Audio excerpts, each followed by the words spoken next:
Vous écoutez l'épisode numéro 8 du podcast Mental Transformation, transformez votre entreprise et votre vie de l'intérieur. Au cours de cet épisode, nous allons parler des habitudes, de leur importance dans nos résultats et de pourquoi il est si difficile de briser nos mauvaises habitudes. Alors écoutez cet épisode en entier car vous allez comprendre pourquoi il vous a été si difficile de briser vos mauvaises habitudes.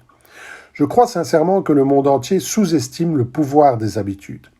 Certains pensent que pour réussir, il faut nécessairement déplacer des montagnes, être un génie ou se surpasser sans arrêt. Mais ce n'est pas vrai. Réussir, c'est faire des choses simples, jour après jour.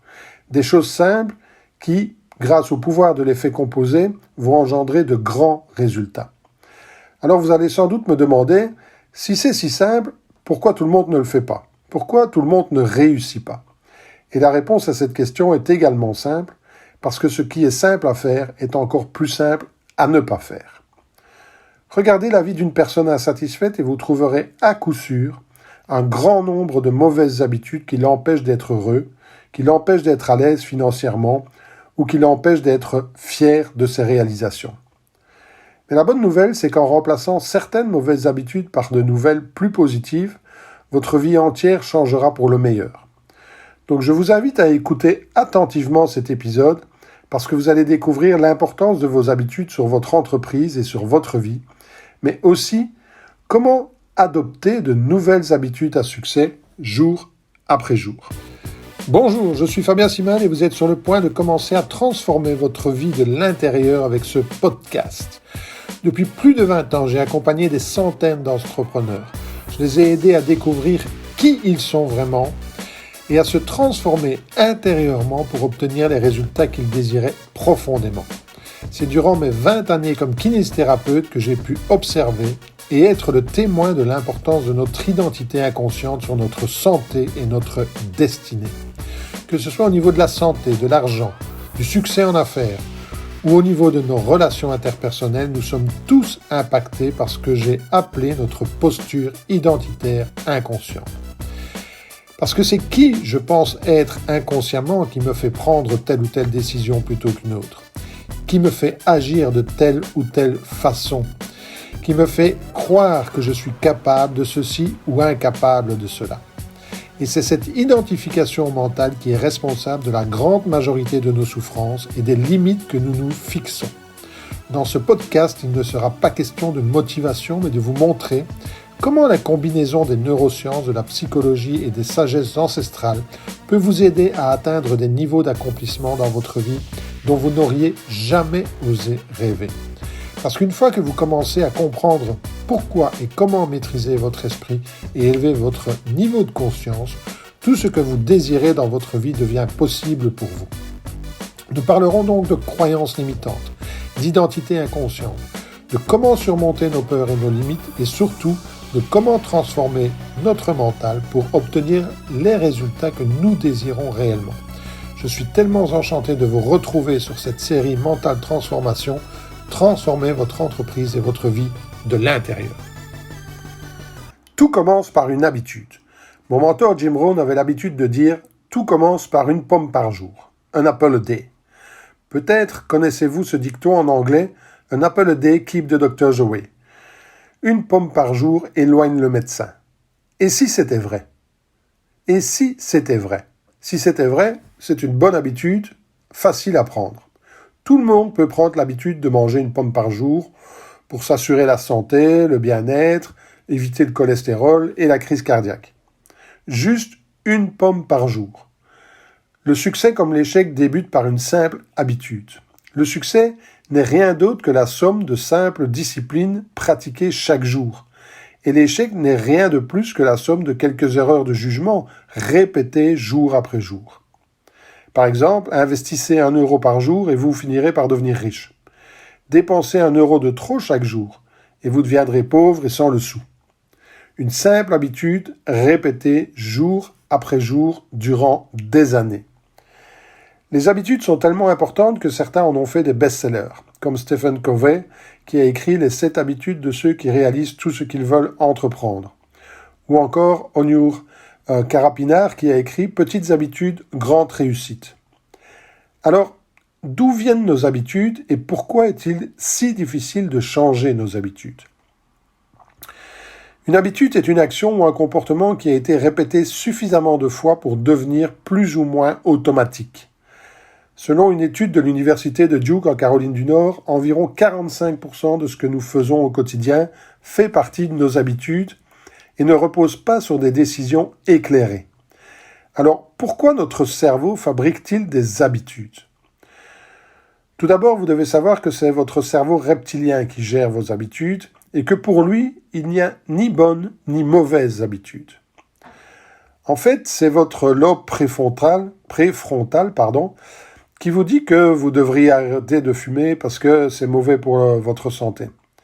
Mais pour votre cortex reptilien, peu importe que vous fumiez ou pas. Lui, tout ce qu'il veut, c'est survivre et économiser de l'énergie. C'est rester dans sa zone de confort. Et pour cela, il va automatiser certaines actions que vous répétez de façon constante parce que vous y trouvez du plaisir tout simplement. Et peu importe que ces actions soient nocives ou qu'elles soient bonnes pour votre santé, par exemple.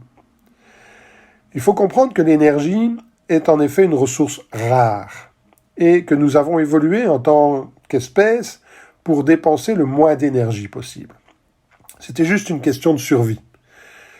Donc notre cerveau, et je dirais même nos cerveaux, sont toujours en train de chercher un moyen d'économiser de l'énergie. Et une façon de faire est de transformer nos actions répétitives en habitudes. On peut donc dire que les habitudes sont des raccourcis mentaux qui facilitent le quotidien. Par exemple, pensez à ce que vous avez fait ce matin au lever. Vous vous êtes levé. Quel pied avez-vous mis par terre en premier? Le pied droit ou le pied gauche? Et ensuite, peut-être êtes-vous allé aux toilettes ou peut-être êtes-vous allé à la cuisine préparer le café. Ensuite, vous avez peut-être bu votre café en regardant le journal télévisé ou en lisant un magazine. Ou alors vous avez fait quelques exercices d'étirement ou un peu de visualisation, de méditation. Quel est votre rituel matinal? Est-ce que vous enfilez d'abord votre pantalon et ensuite vos chaussettes? Ou est-ce que vous commencez par vos chaussettes et ensuite le pantalon? Tout cela, ce sont des habitudes. Tout cela, ce sont des connexions neuronales automatisées que vous utilisez de façon préférentielle. On appelle cela des autoroutes neuronales. Pas besoin d'y penser consciemment, ce sont des habitudes inconscientes. Et pour votre cerveau reptilien, il n'y a rien de mal à enfiler la chaussette gauche avant la droite, il n'y a rien de mal à fumer, il n'y a rien de mal à procrastiner, et il n'y a rien de mal non plus à mettre votre santé en danger. Ce sont juste des connexions neuronales empruntées de façon préférentielle. Mais le problème est justement que votre cerveau ne fait pas la différence entre une bonne et une mauvaise habitude. Une fois qu'il a créé la voie neurologique qui sera utilisée de façon préférentielle, il va utiliser cette voie dès que l'opportunité se présentera. Et c'est la raison pour laquelle la majorité des gens vivent en pilotage automatique, sans se rendre compte qu'ils ne sont plus aux commandes de leur vie. La majorité de vos résultats, de ce que vous avez dans votre vie ou de ce que vous n'avez pas dans votre vie, est le résultat de vos habitudes. En réalité, nous n'obtenons pas ce que nous désirons dans la vie, mais nous obtenons le résultat de nos habitudes. Où que vous soyez en ce moment, avec votre argent, avec votre santé, avec vos relations, avec votre entreprise, tout cela est le résultat de vos habitudes inconscientes. Alors, comment se crée une habitude? Et là, on va parler du couple plaisir-douleur. Tout ce que nous faisons dans la vie, nous le faisons soit pour éviter une douleur, soit pour rechercher le plaisir. Comme je l'ai mentionné, c'est le cerveau reptilien qui gère les habitudes. Et l'habitude a toujours pour but de ne pas souffrir et d'économiser de l'énergie. Donc si au cours de votre enfance, vous vous êtes aperçu, qu'en vous comportant de telle ou telle manière, vos parents étaient heureux et que cela vous rendait heureux, que vous étiez récompensé, eh bien vous allez renforcer ce comportement et ce comportement finira par devenir une habitude. Par exemple, si vous étiez récompensé à chaque fois que vous aviez de bonnes notes à l'école, vous allez commencer à croire que plus vous avez de bonnes notes et plus vous êtes récompensé. Vous associez bonnes notes à récompense et récompense à plaisir évidemment. Et vous créez l'habitude de bien étudier pour obtenir des bonnes notes et pour être récompensé et avoir du plaisir. Si par contre, vous remarquez que vos parents sont furieux, que vous êtes puni à chaque fois que vous avez des mauvaises notes, eh bien, vous allez associer mauvaise note à douleur et vous allez éviter de renouveler ce comportement parce que vous ne voulez pas souffrir, votre cerveau ne veut pas souffrir. Donc les comportements qui sont immédiatement récompensés sont répétés, les comportements qui sont immédiatement punis sont évités. Malheureusement, le plaisir et la douleur ne sont que des sensations subjectives, et ce qui est perçu comme un plaisir pour l'un sera perçu comme une douleur pour l'autre. Par exemple, fumer apportera de la détente, du plaisir pour certains, et ils adopteront cette habitude de fumer, ce qui fera d'eux des fumeurs. Alors que chez d'autres, la cigarette provoquera la nausée. Ils seront dégoûtés par l'odeur du tabac, n'adopteront jamais cette habitude de fumer et deviendront des non-fumeurs. Jusqu'au jour où, peut-être lors d'un stress important, un ami leur proposera une cigarette et ils y prendront du plaisir. Donc nos habitudes répondent à ce besoin de ne plus souffrir et de trouver du plaisir. Qu'est-ce que ça veut dire ? En fait, ça veut dire que derrière chaque habitude, il y a un bénéfice secondaire. Il y a la recherche du plaisir. Alors évidemment, tout ça, c'est inconscient, d'accord ? Vous ne choisissez pas consciemment une habitude nocive, comme on va rester sur celle de fumer, qui est mauvaise pour votre santé à long terme, d'accord ? Mais votre inconscient, lui, il se fout de votre santé sur le long terme. Lui, il trouve du plaisir immédiat dans le fait de fumer. Et il reste comme ça dans sa zone de confort. Donc reprenons votre situation actuelle. Votre santé financière, votre vie de couple, votre vie de famille, votre vie professionnelle. Où en êtes-vous par rapport à tout ça aujourd'hui ? Et peu importe votre situation, d'accord ? Votre situation est le résultat de vos habitudes. Et comme vos habitudes sont toujours liées à la recherche de plaisir, eh bien vos habitudes sont le juste reflet de ce que votre inconscient désire. Et même si votre business ne marche pas, même si vous êtes en mauvaise santé, même si votre couple bat de l'aile, eh bien c'est ce que vous désirez inconsciemment, c'est ce que votre cerveau reptilien désire inconsciemment parce que ça lui permet de rester dans sa zone de sécurité et c'est ce qui fait que, eh bien, vous avez adopté des habitudes pour justement rester dans sa zone de plaisir. Alors je sais que ça peut paraître parfois difficile à accepter, mais c'est la réalité. Donc la question qui se pose maintenant, c'est pourquoi est-il si difficile de changer des habitudes ? Eh bien, la réponse est simple, parce que nous n'utilisons pas le bon cerveau pour le faire. Prenons un exemple. Par manque de confiance en moi, j'ai pris l'habitude de procrastiner. J'ai tellement peur d'être jugé, critiqué, qu'inconsciemment, je trouve toujours des raisons de ne pas agir. Je me fixe des objectifs, je planifie, et au moment de passer à l'action, hop, une pensée survient. Ah, et la pensée me dit tu ne crois pas qu'il te manque encore quelques informations ? Tu ne crois pas que tu devrais attendre un peu avant de te lancer, avant de publier ? Tu es certain que c'est le bon moment, que c'est vraiment parfait ? Et pour finir, eh bien, je décide de reporter mes actions au lendemain. Tout ça, ce sont des habitudes inconscientes, des habitudes de pensée inconscientes, d'accord, qui sont mises en place par mon cerveau reptilien pour éviter de sortir de sa zone de confort, parce que sortir de sa zone de confort égale danger et égale douleur. Donc, dès que mon cerveau reptilien sent qu'il va peut-être devoir se mettre en danger, parce que je vais devoir passer à l'action, je vais devoir m'afficher au regard des autres, je vais devoir risquer d'être critiqué, d'être jugé, eh bien, il va tout de suite utiliser l'autoroute neuronale qu'il a construite à cet effet, et il va commencer à activer cette petite voix qui va me poser ces questions. Est-ce que tu es sûr que tu as toutes les informations ? Est-ce que tu ne dois pas mieux te préparer ? Tu es sûr que tu ne vas pas te faire critiquer et que tu ne vas pas encore souffrir ? Et au fur et à mesure, je vais inconsciemment prendre la décision que non, je n'ai pas toutes les informations, que ce n'est pas le bon moment de publier et je vais remettre tout cela au lendemain, je vais procrastiner. Jusqu'au jour où je vais prendre la décision consciemment que maintenant ça suffit, maintenant j'arrête de procrastiner, maintenant j'agis, d'accord, je passe à l'action, c'est décidé. Et donc je me mets devant mon ordinateur, je rédige mon post et je le publie.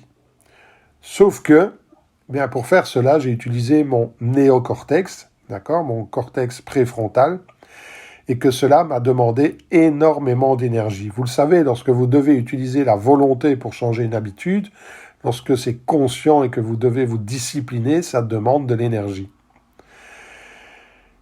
Pourquoi? Parce que ça fait appel à ma volonté consciente, tout simplement. Et vous savez, si la volonté est importante au début, elle n'est pas suffisante sur le long terme. D'accord? Elle n'est pas suffisante pour maintenir un résultat, pour maintenir une habitude sur le long terme. Alors, comment faire en sorte de rassurer mon cerveau reptilien, de lui faire comprendre qu'en fait, il n'y a pas de danger et que ma nouvelle habitude est sans risque pour lui et que même elle va m'apporter du plaisir?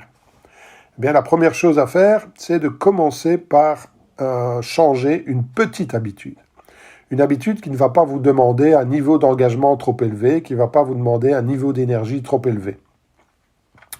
Par exemple, prenons l'habitude de contacter 10 nouvelles personnes par jour parce que c'est quelque chose de positif pour votre business.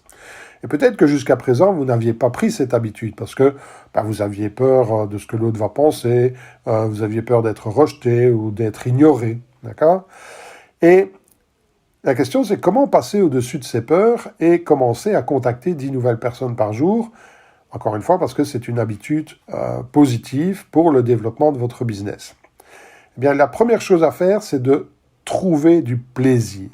Souvenez-vous du couple douleur-plaisir. Lorsque vous aurez plus de plaisir à passer à l'action que la douleur de ne pas passer à l'action, eh bien, vous changerez d'habitude. Et votre cerveau reptilien acceptera la nouvelle habitude s'il y trouve du plaisir. Alors vous pourriez par exemple vous récompenser après avoir lancé 10 nouvelles conversations. Faire quelque chose qui vous donne du plaisir. Vous pouvez aussi ressentir de la fierté, de la reconnaissance. À chaque fois que votre cerveau reptilien associera du plaisir avec une action, il aura tendance à répéter cette action. Mais souvenez-vous que au niveau de votre cerveau, créer une habitude, ça signifie créer une nouvelle autoroute neuronale. Et donc, cela demande du temps, cela demande de la persévérance. Alors, combien de temps faut-il pour ancrer une nouvelle habitude au niveau de votre cerveau inconscient? Réponse, le temps qu'il faut. J'en sais rien, le temps qu'il faut. Certaines habitudes se créent plus vite que d'autres, mais sachez que les anciennes habitudes existent toujours, donc persévérez. Je sais qu'il existe une croyance qu'une nouvelle habitude se crée en 21 jours, mais ce n'est qu'une croyance. Tout dépendra de la force de l'ancienne habitude et de l'expérience que vous avez dans la création de nouvelles habitudes. C'est pour cela que je vous invite à commencer toujours par des habitudes simples, qui ne vous demandent pas trop d'engagement ni trop d'énergie. Et surtout, évitez l'erreur de vouloir tout changer en même temps, de vouloir changer plusieurs habitudes en même temps. D'accord? C'est l'erreur que font beaucoup de gens lorsqu'ils décident de perdre du poids. Ils décident de tout changer du jour au lendemain. Ils changent leur façon de cuisiner, ils abandonnent leurs anciennes habitudes d'alimentation, ils se remettent au sport, tout en même temps, avec comme résultat qu'ils abandonnent au bout de quelques jours parce que la charge émotionnelle est trop forte, d'accord, et que le cerveau revient à ce qu'il maîtrise, il revient dans sa zone de plaisir. Et donc, il revient à ses anciennes habitudes, il revient dans sa zone de confort, là où il se sent bien. Donc, ne changez qu'une habitude à la fois, ok? Et vous verrez que c'est plus facile qu'il n'y paraît et qu'au fur et à mesure, vous aurez de plus en plus de facilité et vous pourrez vous attaquer à des habitudes plus importantes et qui vous demandent plus d'engagement. Donc, ce que je veux que vous fassiez maintenant, c'est de prendre une feuille de papier et un stylo. Et j'ai bien dit une feuille de papier et un stylo, pas un PC, pas une tablette, non. Écrire, c'est beaucoup plus important pour votre cerveau que de pianoter sur votre tablette ou sur votre PC. Et sur cette feuille de papier, vous allez inscrire 5 habitudes que vous aimeriez changer. 5 habitudes que vous trouvez nocives, que ce soit au niveau business, relationnel, santé, personnel, professionnel, peu importe. Notez 5 habitudes que vous aimeriez changer. Et commencez par des habitudes simples et notez-les par ordre de priorité. D'accord? Quelle est l'habitude que vous aimeriez changer en premier lieu?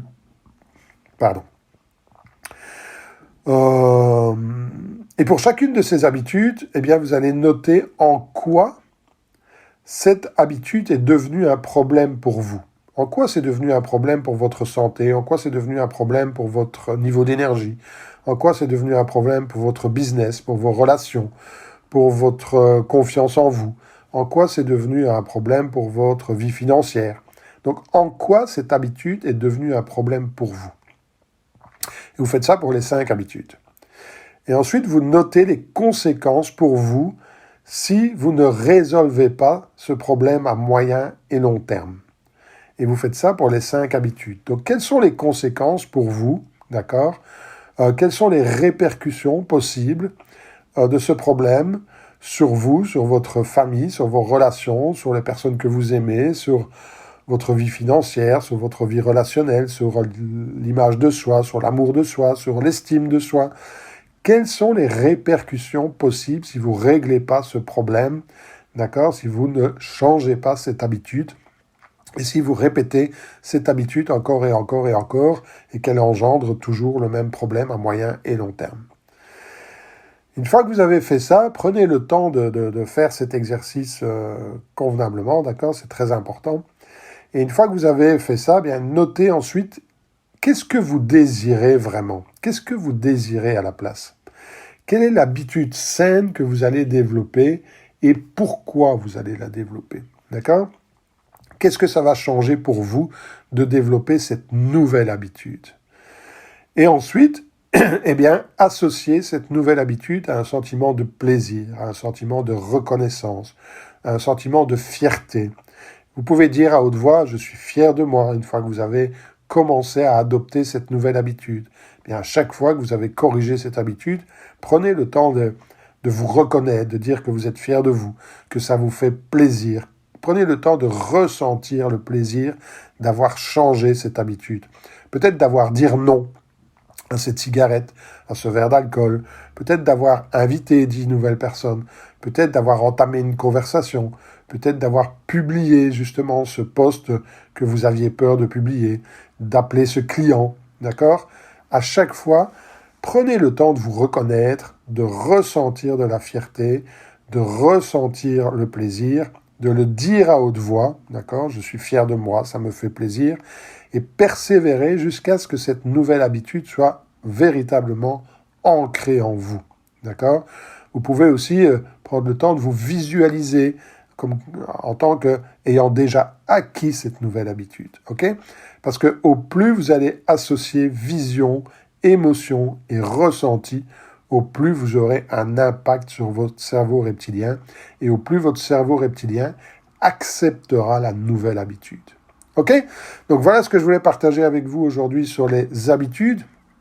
Donc la volonté ne suffit pas pour changer d'habitude. Malheureusement, la volonté est nécessaire pour démarrer, pour débuter. Mais ensuite, il faut à tout prix faire en sorte que votre cerveau reptilien se rende compte qu'il n'y a aucun risque, qu'il n'y a aucun danger, que même il y a du plaisir. Parce que vous adopterez une nouvelle habitude lorsque vous y trouverez plus de plaisir que de douleur. Okay? Et lorsque la douleur de conserver cette ancienne habitude sera devenue trop forte, eh bien, petit à petit, parce qu'il faut construire de nouvelles autoroutes neuronales, vous adopterez de nouvelles habitudes. Alors, agissez et agissez maintenant. Merci d'avoir écouté ce podcast. Si vous êtes le genre de personne qui aime aider les autres, partagez cela avec vos amis et votre famille. Vous savez, si vous avez trouvé de la valeur dans ce podcast, il y a des chances qu'ils en trouvent aussi. Alors, s'il vous plaît, partagez via vos médias sociaux. Aussi, si vous avez des questions, je suis là pour vous aider. Vous pouvez rejoindre mon groupe Facebook Mental Transformation ou me joindre via Messenger. Je me ferai un plaisir de répondre à vos questions. Et je pourrais même utiliser votre question pour un futur épisode de podcast. Vous pouvez également me suivre sur Instagram ou sur YouTube. Enfin, j'ai une demande personnelle. Je crois que nous sommes tous ici pour s'aider les uns les autres et pour grandir et évoluer nous-mêmes. Ensemble, vous et moi, nous pourrons aider plus de gens. Alors, laissez une critique sur iTunes ou sur une autre plateforme sur laquelle ce podcast est présent. Et bien sûr, je vous serai reconnaissant de laisser une bonne critique. Et grâce à votre aide, ensemble, nous pourrons transformer plus de vies. Merci pour votre écoute.